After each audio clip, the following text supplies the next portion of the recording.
Parliament ఎన్నికలలో భారీ మెజార్టీతో భువనగిరి ఎంపీగా గెలుపొందిన చామల కిరణ్ కుమార్ రెడ్డిని గాంధీ భవన్లో టీపీసీసీ అధికారి ప్రతినిధులు మర్యాదపూర్వకంగా సన్మానించారు.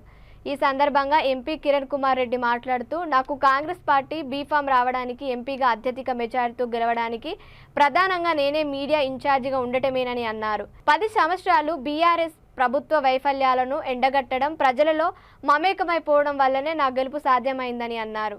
ఎన్నికలలో సహకరించిన అధికార ప్రతినిధులకు, స్పోక్స్ పర్సన్స్ కు అందరికీ ధన్యవాదాలు తెలిపారు.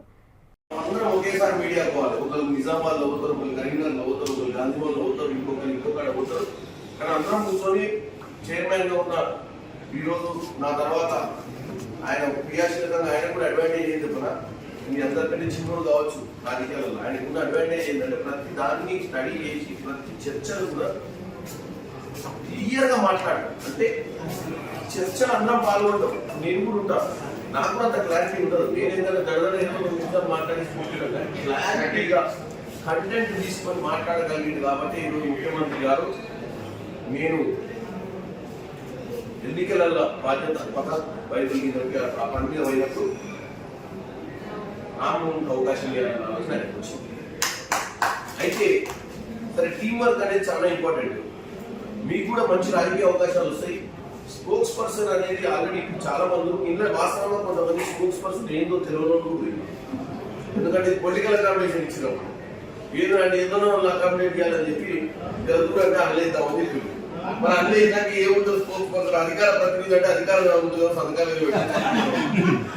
అధికార ప్రతినిధి అంటే తెలుగులో దమ్మవుతుంది. నాకు ఫస్ట్ అధికార ప్రతినిధి అంటే అర్థం కాలేదు, చాలా అధికారం ఉంటుందో.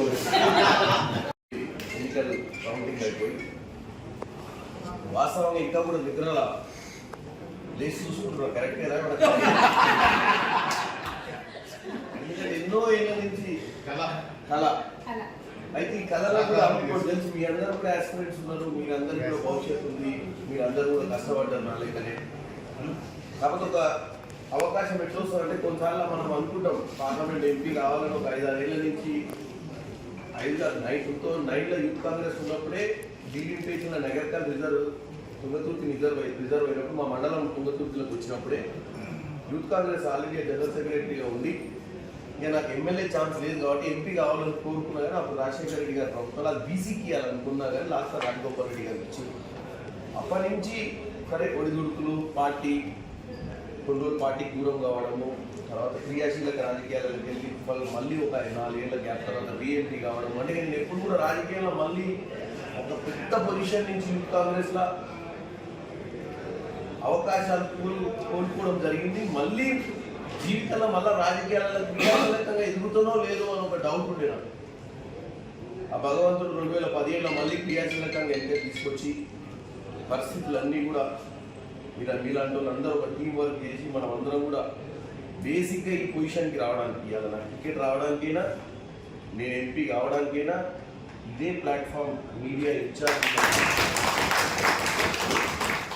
ఎందుకంటే మధ్యాహ్నం ఏదో జనరల్ సెక్రటరీతో వైస్ ప్రెసిడెంట్, చాలా మంది వైస్ ప్రెసిడెంట్ ఉంటారు. Vice president roles and responsibilities కూడా సరిగ్గా క్లారిటీ లేని రోల్స్ అండ్ రెస్పాన్సిబిలిటీస్ ఉంటాయి. ఏదో జ్యుడిషియల్ రోల్స్ ఇస్తారు కానీ దాంట్లో ఏం ఉండదు ఇంపార్టెన్స్. ఈ రోల్లో ఇంపార్టెన్స్ ఎందుకు ఉంటుంది అంటే